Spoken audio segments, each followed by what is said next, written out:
The day my family told me I didn't belong anymore, they had no idea they were standing inside a house that legally belonged to me.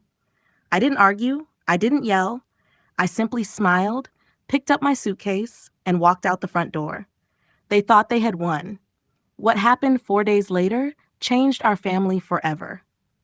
If you've ever been treated like you were invisible by the people who were supposed to love you most, stay with me. This story proves that sometimes the strongest revenge isn't loud, it's patient. My name is Emma Brooks. I'm 32 years old, and growing up, I learned one painful lesson very early. Love in my family had conditions. My older brother, Ryan, was the favorite. Everything revolved around him. When he forgot birthdays, everyone laughed. When I forgot one, I was called selfish. When he lost jobs, people blamed bad luck. When I succeeded at work, they said I was lucky. I spent years trying to earn approval that was never meant for me. Eventually, I stopped trying. I focused on my career instead.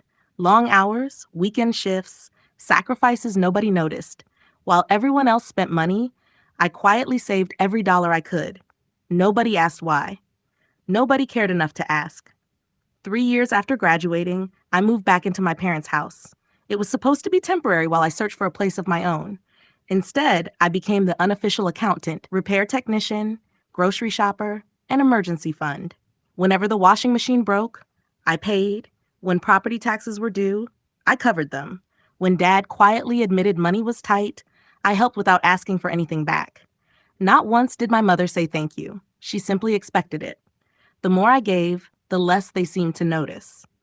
It's strange how quickly kindness becomes invisible when people start believing they're entitled to it. Everything changed on a rainy Tuesday morning. I was drinking coffee before work when my mother walked into the kitchen. She didn't greet me. She didn't sit gently. She simply folded her arms and said, "Ryan and the kids need this house more than you do." I looked at her, confused.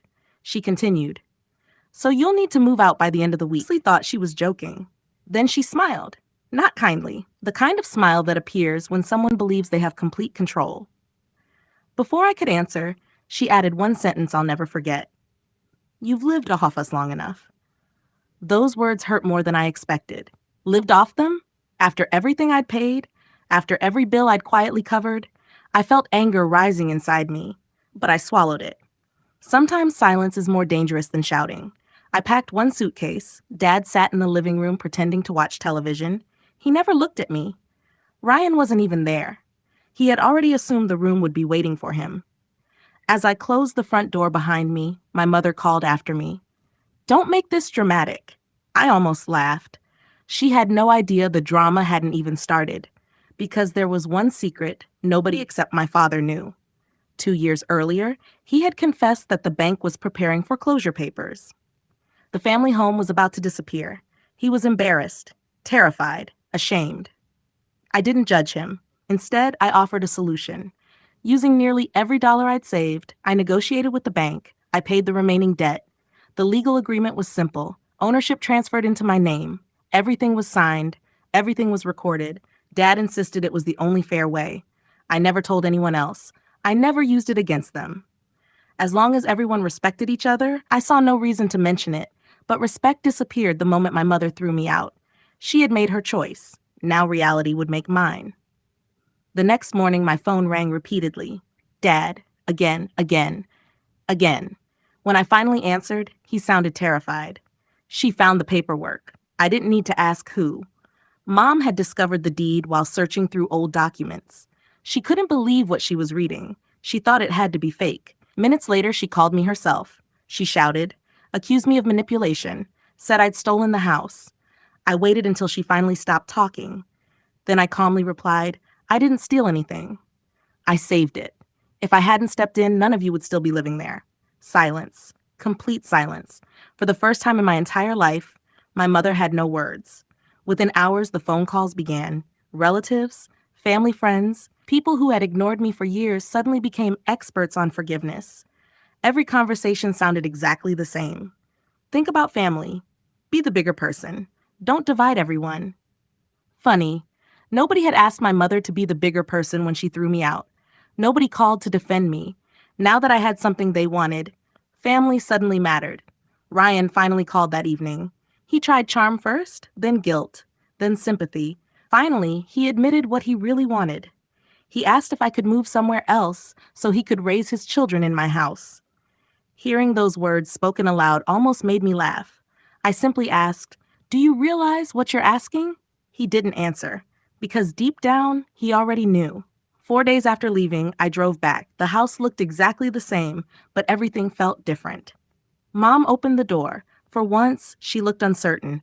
Dad couldn't even meet my eyes. I walked into the kitchen where years earlier I'd stood feeling unwanted. This time I stood taller, calmer, stronger. "I've made my decision," I said. "You can stay here." Both of them looked relieved. Then I continued, "But things changed today. No one tells me to leave my own home again. No one insults me in this house. And nobody moves in without my permission." Ryan arrived halfway through the conversation carrying moving boxes. He walked inside smiling, until I handed him the property deed.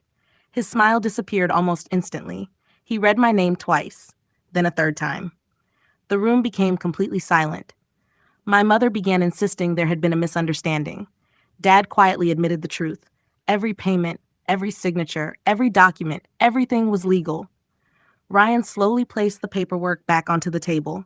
For the first time in years, nobody argued with me. Nobody interrupted me. Nobody treated me like I was invisible. Because facts don't care about family traditions. They don't care who the favorite child was. They simply exist. And in that moment, reality finally caught up with everyone. I never forced my parents onto the street. I could have. But revenge wasn't about making them homeless. It was about making them face the truth. The truth that respect cannot be demanded. It must be earned. Ryan rented an apartment nearby. My mother apologized weeks later, not because she suddenly became a different person, because she finally understood she had lost the power she'd taken for granted her entire life. As for me, I painted the house the colors I always loved. I renovated the kitchen. Every morning I sit there with a cup of coffee, watching the sunlight fill the room. Sometimes I remember the day I walked out carrying one suitcase. I realize now I wasn't leaving my home. I was walking away from the version of myself that believed I deserved to be treated like I didn't matter. That woman never came back. And honestly, I'm grateful she didn't. If this story stayed with you until the end, don't forget to like, subscribe, and tell me in the comments, what would you have done in my position? And if you're ready for another unforgettable revenge story, click the next video on your screen. Trust me, you won't regret it.